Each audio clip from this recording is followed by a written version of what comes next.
शिवलीलामृत ग्रंथ सारांश महादेवाच्या अद्भुत लीलांचा महिमा। अध्याय 3। मित्रसह राजाची कथा व गोकर्ण महात्म्य। सूतमुनी सांगतात, मित्रसह नावाचा राजा अत्यंत तेजस्वी होता। एकदा तो शिकारीस गेला असता अनवधानाने एक राक्षस त्याच्या हातून मारला गेला। राक्षसाच्या भावाला याचा क्रोध आले, त्याने राजाला शासन करण्याचे ठरविले।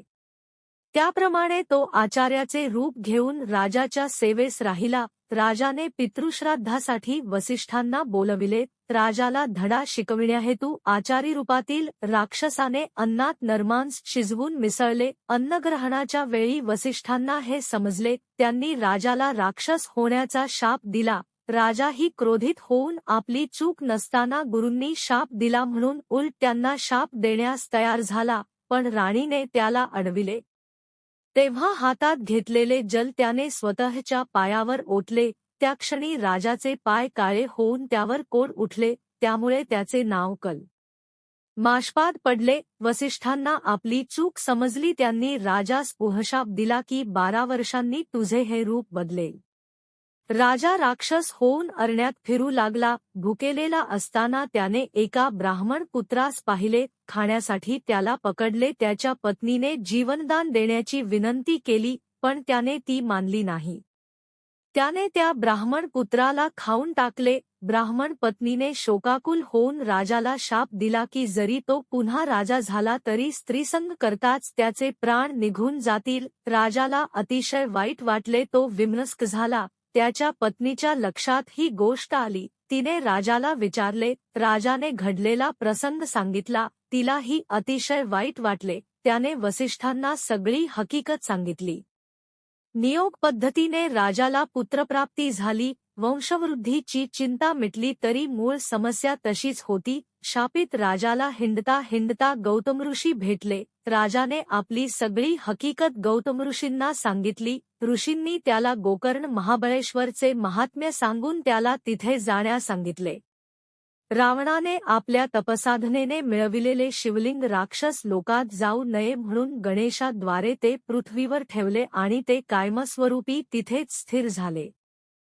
गौतमऋषींनी राजाला अजून एक गोष्ट सांगितली। अरण्यात त्यांना एक चांडाळ स्त्री दिसली। ती अत्यंत कुरूप होती। तिचा पूर्व वृत्तांत असा की ती ब्राह्मण कन्या होती। तिचे नाव सुमित्रा असे होते। तिच्या पित्याने तिचे वयात येताच लग्न लावून दिले, पण दुर्भाग्यवश तिला वैधव्य आले। पण शारीरिक भूकेसाठी ती वाममार्गाला लागली। पित्याने खूप समजावले, पण तिने काही ऐकून घेतले नाही। ती एक शूद्राबरोबर राहू लागली, मद्यपान करू लागली। त्यांशेतच बोकड समजून तिने वासरू कापले। लक्षात येताच ती शिव शिव करून ओरडली। पुढील जन्मात ती चांडाळीण झाली, पण जन्मांध होती। एक दिवस शिवदर्शनास निघालेल्या शिवभक्तांच्या मागून निघाली। भूकेने व्याकुळ झाली। एका भक्ताने एक बेलपत्र तिच्या हातावर ठेवले। हा खाण्याचा पदार्थ नाही असे समजून तिने रागाने ते दूर फेकले। ते बेलपत्र वाऱ्याने उडून शिवलिंगावर पडले।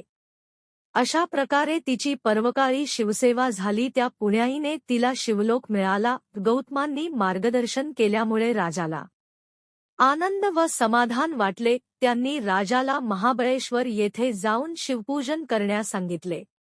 त्याप्रमाणे राजाने शिवपूजन करून शेवटी तो शिवलोकास निघून गेला। राजाला स्वरूपता मुक्ती मिळाली। असा हा गोकर्ण महाबळेश्वरचा महिमा। सांबसदाशिवार्पणमस्तु। माझा व्हिडिओ आवडला असल्यास लाईक करा, शेअर करा आणि चॅनलला सबस्क्राईब करा। नवीन अपडेट्ससाठी बेल आयकॉन दाबा। व्हिडिओ कसा वाटला ते कमेंटमध्ये नक्की कळवा। माझे व्हिडिओ रोज पहा आणि भक्तिरसात सहभागी व्हा।